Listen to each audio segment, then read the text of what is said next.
Greetings and salutations to our fine podcast audience. Welcome to episode 137. We made it. You did? We made it. That was a half pause. Yeah, that was a pretty good one. That was a pretty good one. So, is that the normal? I don't know. Is that normal for us now? I don't know. Wait, what, about the pausing? Yeah. Oh, I don't know. Okay. I don't know. Sometimes I forget, then I have to remember at the last minute. Okay. But I know our super fans expect it. There's coming a day when he's just not going to do it.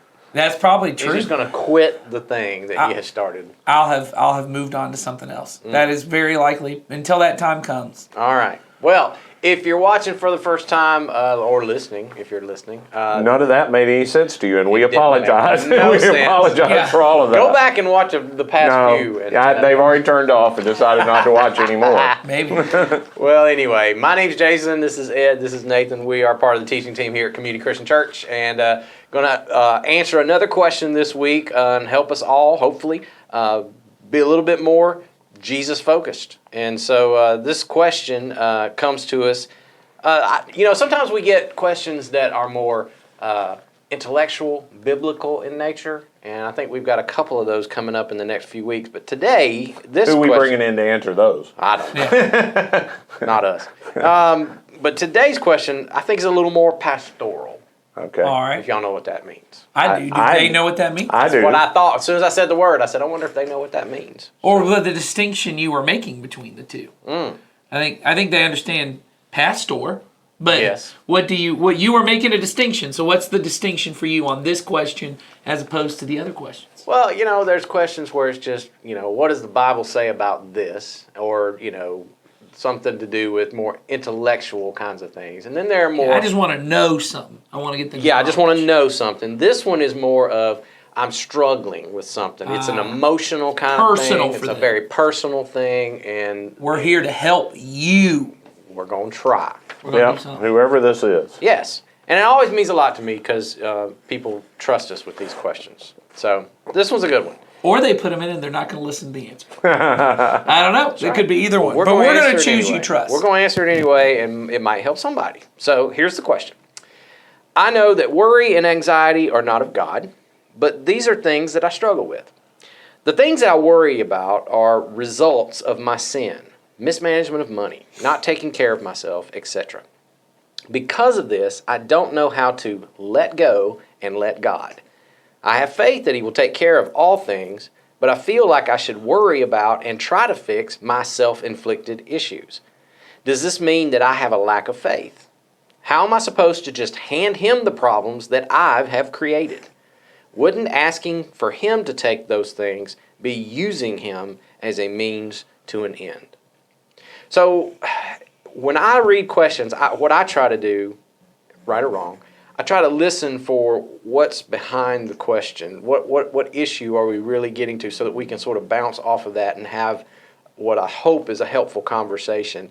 And what I heard in this question, and you guys correct me if you think I'm wrong, is I heard this person saying essentially, I know there are things in my life that I need to change. Sin issues, mismanagement issues, things that I've goofed up. And I feel a struggle in the question of what's my part and what's God's part. Mm-hmm. Did y'all catch that? Is that I heard that as part of it. I do think that's Okay. part of it. So why don't we start I think there? I guess what I heard when they described the problem, and I wind up often reading my own mail of, I haven't taken good enough care of money and I haven't taken good enough care of me. Yeah. Which has led to consequences with finances and health. Yeah. Now that may not be it, but that's or something. There But use that as an example if it wasn't. I have problems, and I know God can take care of all things. Now I hear something in that, but then I struggle with how do I just let God Turn it over to do whatever. And I think when they say turn it over to Him, they mean God miraculously give me money and fix my body. Yeah. Okay, and if that's what it means, I just don't see that in the Scripture. And even in the question, I don't think heard, it's that clearly a dichotomy. Me either. And I even heard a little conflict in the question as they were asking it as, I feel like if I were to just dump it on God, I am somehow relieving myself of responsibility. Right. And I'm using God as a means to an end. Right. And we talked about that on this podcast a lot. Yeah. We've preached on that. sometimes we do wind up looking at God as a fixer upper, or a means to my end. Right, Right. that's right. I'm going to use God to get really what I want. And so I hear in the question, the person says, I don't want to do that. So again, we're back to the balance of how do I trust God with this thing or these consequences or whatever the choices that I've made without just dumping it, I guess is the right way to say I it. guess if I just went to that question, how do I trust God? All right, let's just Okay. let's get rid of everything around it and go, how do I trust God? And their phrase was let go and let God. Well, I've heard that phrase I don't want to before, deal with that and I don't know what that means. that is never defined in the Bible nor used in the Bible, so I Exactly. don't know for sure what people mean by That's that. right, that's right. So I'm going to take that and set that over in the side with all the other cool Southern sayings. Yeah. Is that a Southern thing? Okay. I didn't know that. It sounds like my grandma. Oh, okay. It does sound like a cutesy Christian saying. I'm not it's- saying it's a bad saying, because once No, again, no. I don't know what you mean by it. I don't know what you mean So by you it. may mean something So, good by Well, it. let's talk about trusting God. Trusting God means I believe God will do everything He said He would do. I believe God. I believe who He says He is, and that He'll do everything He said He will do. Therefore, when He tells me to do something, how much I'm willing to do it shows how much I trust. So, when it comes to finances, there are some personal responsibilities that if I do what God says, even if I've screwed up, even if I've screwed up, if I want God to take care of this thing, I need to do it God's way From here on out. from here on out, and that shows my trust in Him. And I have seen in those situations that then God gets involved and some things happen that I can't understand how they happen. But if I decide to continue to do things my way, which means I'm going to try every get rich quick thing, I'm going to consolidate things, I'm going to do all these things that everybody in the world tells me I should do, what I have shown is I am trusting me. Right. And trusting God just means I do what He says I'm going to do. The same thing's true with my body. And to be clear, because I think this is part of the question too, the things you have done in the past that were not trusting God and that you now feel consequences of, God has, you talk about believing God will do everything He said He would do. God has never said, I will take all results and consequences away, Right. and all things will just completely, in this life, will be completely fixed like that. So what you may experience, even in the midst of what Ed just described of trusting God, you may still feel the effects of the consequences you are bearing from the past mistakes, but that does not mean that you aren't trusting God at this point. Right. Right. So I think there is a law that God has put in the universe that's as true as gravity, which is reaping and sowing. and so on. Yeah. If you sow seeds, good or bad, you will reap a harvest. And you always reap a harvest later than you sowed the seed, and you always reap more than you sowed. And so I tell people all the time, for a long time in my life as a younger person, I sowed lots of bad seeds, and I was forgiven for all of that. Yeah. But it took way longer for me to overcome the consequences relationally, personally, mentally, physically of those seeds I sowed. I sowed them over a course of not a really long period of time. And some of It that- took yeah. decades Yeah. for me to overcome the consequences. On the same hand, I started sowing really good seeds at the moment I trusted God. And I wasn't broadcasting a bunch of them. What little ones I That's what had, you could do. I sowed.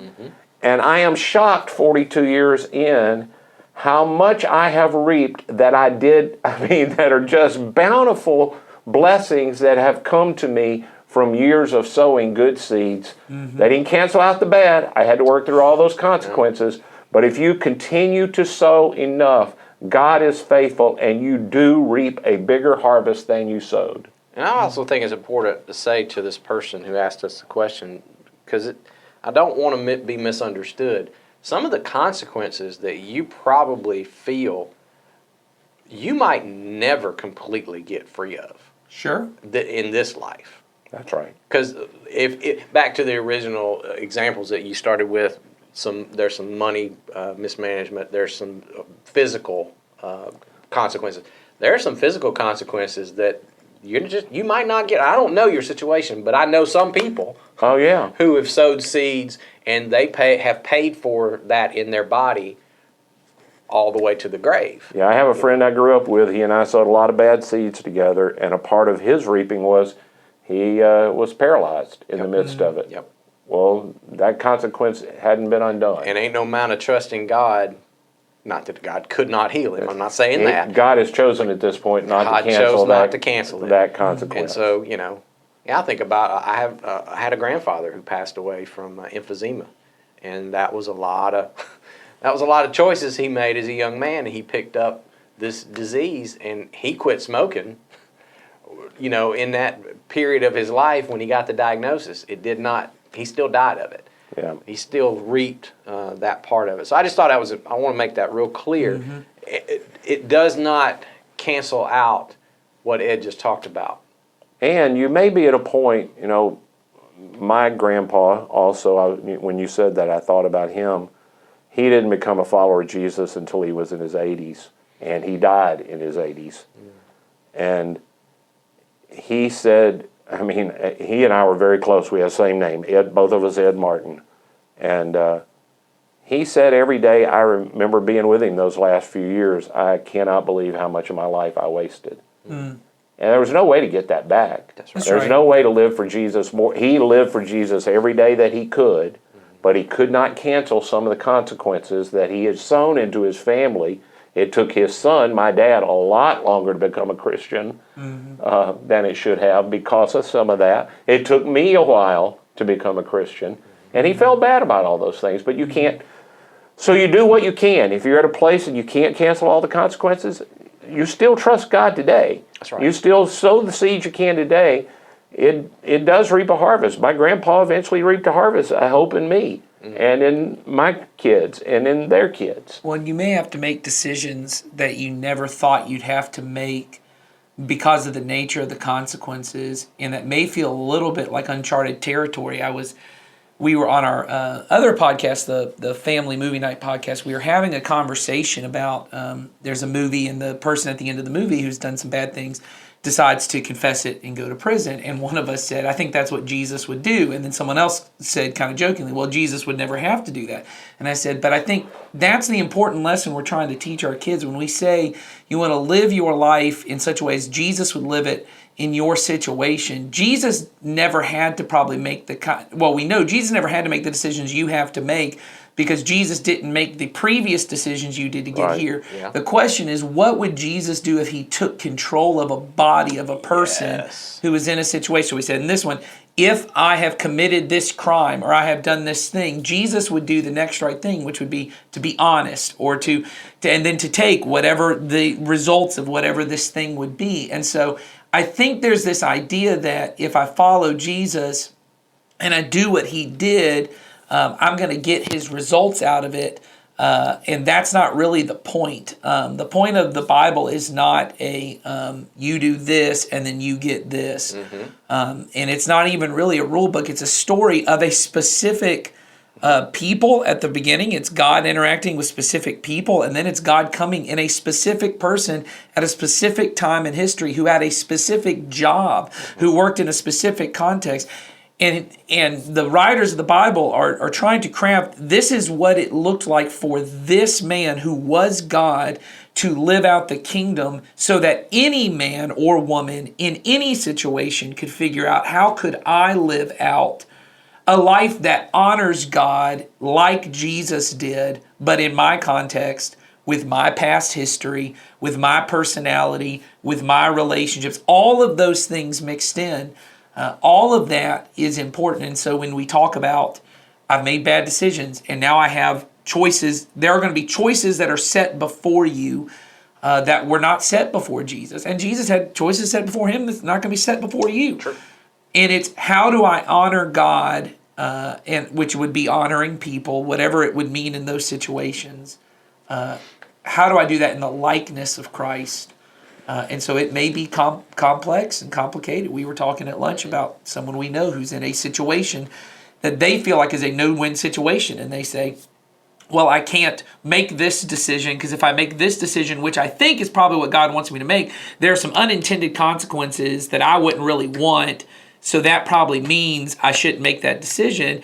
And the comment that I said at the time is that may be the mess that a previous decision has now gotten you into. And that doesn't change what I do to honor God and other people, even if it costs me more. Well, I think about in terms of this little phrase, let go and let God, versus using God as a means to an end. I think, so let's take the prison example you have. Letting go and letting God with the choice of, I've committed a crime, I'm now a follower of Jesus. Letting go and letting God is, I decide to do the right thing, which is I confess, and the consequences, well, those are up to God and the people. That's right. Right. I stop trying to manage consequences. I decide to trust God by doing what He says. Yep. Using God as a means to an end is, I'm trying to use God to manage consequences. Yeah, that's right. And most of our lives, we spend figuring out, how can I manage consequences, not how do I do the right thing. And if I can bring it back to the original statement in your question, you said you have a lot of worry and a lot of anxiety. And what Ed just described there, I believe there is the answer that will take care of your worry. Because when you live this way, and consequences are not on you, nor are you trying to manipulate or manage those consequences, what you will find is your anxiety level goes way down. Sure. Now, circumstances in your life may not become easy and flat and just like you want them to, but at least in the doing, whatever it is that you're doing, if you're doing it in the way of Jesus, you can sit back, you can breathe and say, I know I'm in God's will, therefore what happens next, I don't have to take onto my shoulders. I am letting go and letting God, to use your phrase. And so what happens is the anxiety does lessen. Doesn't mean we never worry, but we do put ourselves in a position where, like we talk about around here, where I am fully existing in the kingdom of God, where His peace, power, and presence are available to me in this life. I am walking His way.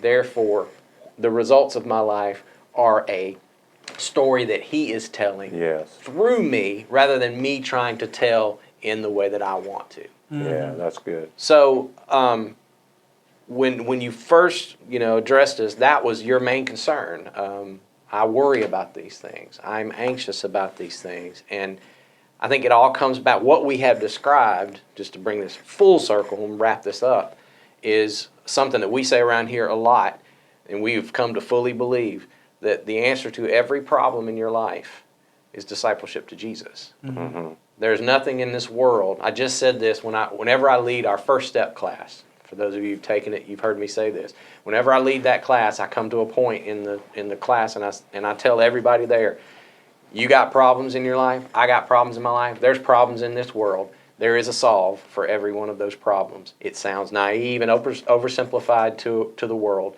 but it truly is discipleship to Jesus. He fixes all of those things. And if every person on the planet, and this is what Jesus believed, this is what He came and said, if everybody did things my way, everything would be fine. Right. Mm-hmm. He fully believed that. So either he was arrogant, crazy, or it's true.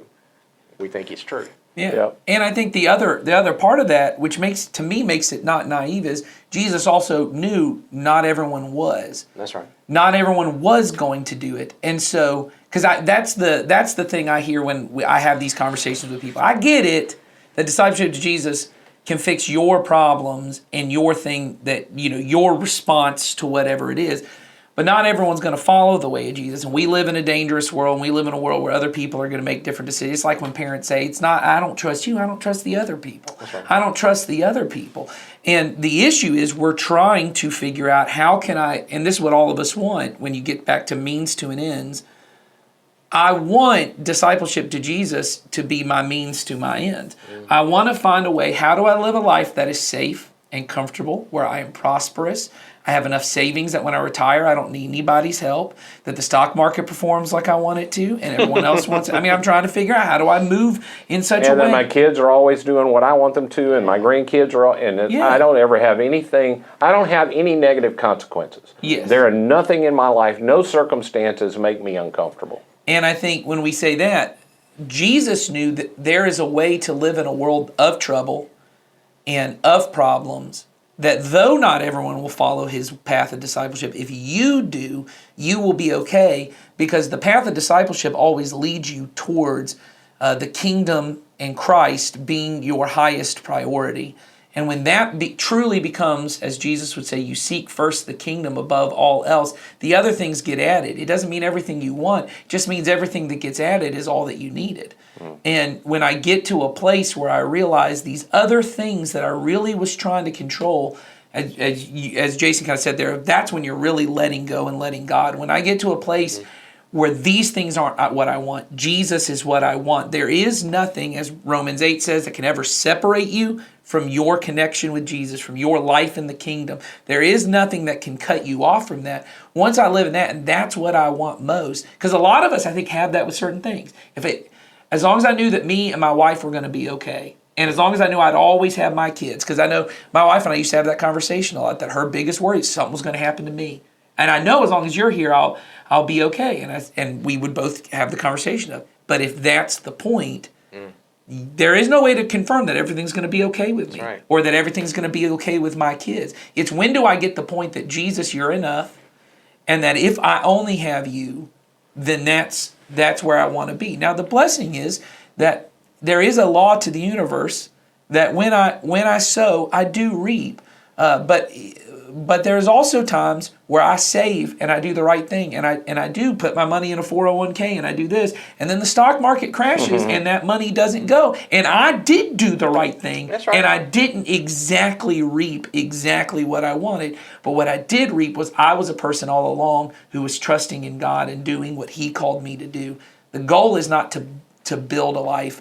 We are just given a life. Well, the goal was never with money to build a life where I could count on my savings. It was where I could do. I was trusting in God. He told me to save. I'm saving because He said to, not so I get to a place that I don't have to trust Him. That's right. I don't want to get to a place that I have so much saved that no trust is required. Yeah. Well, all right. Did we get to it? I think so. I do too. I hope so. for your sake I hope so. we have as well. Yeah. Yeah, I think both of them have said some really good things about anxiety and worry. I hadn't put it in those words. Maybe I had and forgotten, but worry really is me trying to deal with circumstances and consequences. Absolutely. It's me trying to figure out the circumstances and consequences in the future that if I sit and think about them, I go, I have no control over those things. So what I can control over is what am I going to do right now that is the right thing. What's the right thing to do right now? And trust that those things I can't control. If I'm a follower of Jesus, every place I am is a perfectly safe place to be. And if you haven't spent, whoever asked us this question, if you haven't spent much time recently in Matthew chapter 6, go back. Spend some time there and hear Jesus when He says, don't worry about tomorrow. And if you have to read that chapter every single day for as long as it takes, do that. Read the end of Romans 8. Those are good passages to go back to just to remind you of the fact that what we've already said here, you do live in a safe place when you're in the kingdom of God, and all things will be well. And I was just sitting here and giggling to myself at either the humor of Jesus or the reality of Jesus. Jason's exactly right. Those are the right places to read. But when Jesus says, don't worry about tomorrow, because today has enough trouble of its own. He's not saying tomorrow won't have trouble. No. He's not. He's living in reality.